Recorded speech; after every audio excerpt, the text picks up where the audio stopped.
وہ گھر، وہ کاروبار، وہ نوکری، وہ مزدوری، وہ روپیہ، وہ چہرہ، وہ بیٹا، وہ بیٹی، وہ بیوی، وہ خامد، صرف اس کا ایکسپٹڈ ہے جس کے اوپر نبی کریم صلی اللہ علیہ وسلم کی ویریفیکیشن ہے، اوکے یہ ٹھیک ہے. اور جس سے آپ نے منع کر دیا وہ ریجیکٹڈ ہے، وہ سلیکٹڈ نہیں ہے، وہ ریجیکٹڈ ہے. مگر یہاں ریجیکٹڈ اور سلیکٹڈ میں آتا کون ہے؟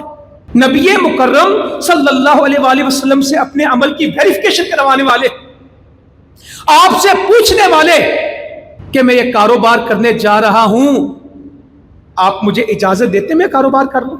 میں سفر کرنے جا رہا ہوں، اللہ کے رسول صلی اللہ علیہ وسلم آپ مجھے اجازت دیتے میں اس ملک کا سفر کروں؟